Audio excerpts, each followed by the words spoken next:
I wanted to start this set of videos with finishing up on Chapter K, Eliminating Complex Fractions. We did many of these in the class, and I don't believe we did the very last one, and if we did, I suppose it could bear some repeating anyhow.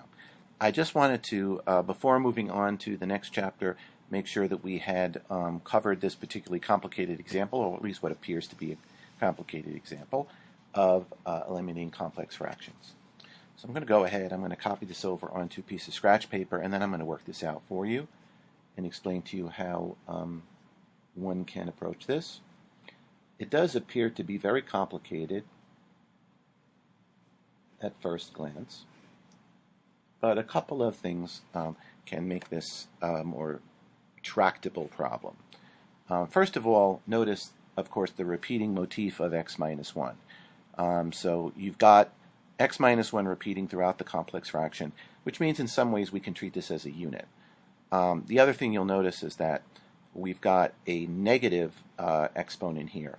So in order to sort of help us to see what we can do about this, we could move the x minus 1 into the denominator. That would be one thing we could do, and then change the exponent to positive 1/2. Or we could just take a very algebraic approach. For no particular reason, I'm going to go ahead and take the algebraic approach, but you could also move the x plus 1 to the 1/2 in the denominator. You'd end up doing probably the same type of thing. Before anything else, I'm going to go ahead and multiply numerator and denominator by x minus 1 to the 1/2 power. Okay, and since I'm putting that in both the numerator and the denominator of the fraction that I'm multiplying, it's essentially like I'm multiplying by 1. Okay, I'm not going to change the value of the fraction. Well, why did I pick x minus 1 to the 1/2? You'll see in a moment. X minus 1 to the 1/2 times x minus 1 to the 1/2. We're going to start by distributing this product over the numerator. In fact, I can even write it out a little bit. Let's make this thing a little bit more complicated looking at first, just so it's really clear what I'm doing. Okay, I'm multiplying the whole numerator by x minus 1 to the 1/2 power, and I'm multiplying the denominator, which is x minus 1, also times x minus 1 to the 1/2 power. Okay, so the denominator is kind of easy. Let's take care of that one first. When we multiply out the denominator, we get x minus 1 to the 1st power times x minus 1 to the 1/2 power. This is the same thing as 1 is the same thing as 2 halves, right? So 1 plus 1/2, we're multiplying two quantities with the same base and different exponents, so we can add the exponents. 1 plus 1/2 is 3 halves. So let's put in for our denominator x minus 1 to the 3 halves power, because that's really what we've got. Now the numerator we're distributing this x minus 1 to the 1/2 times the first term. Okay, so x minus 1 to the 1/2 times x minus 1 to the 1/2. Again, we add exponents to get 1/2 plus 1/2 equals 1. That just gives us x minus 1. That kind of simplifies things a bit. Now I'm going to go ahead and now minus, and I've got to now distribute x minus 1 to the 1/2 times the second term.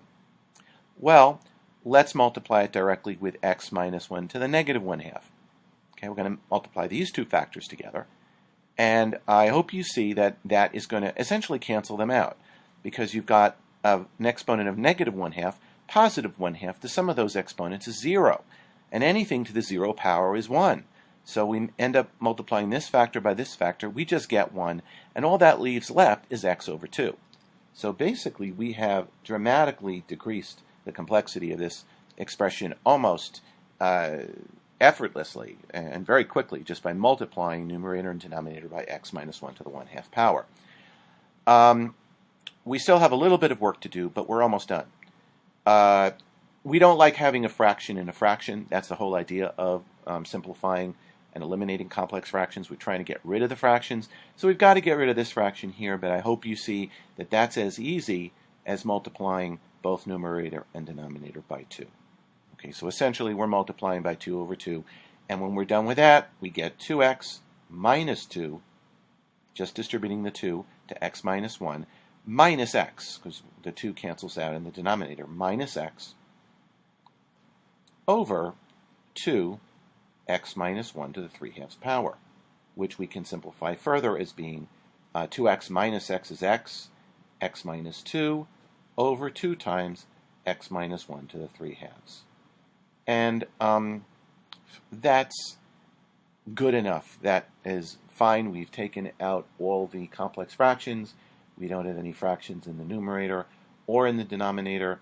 And we can't simplify this any further because x minus 2 and x minus 1 do not share a common factor. But we are happy with this basically, and this would be the final answer. In the next video, we're going to move on to the next unit.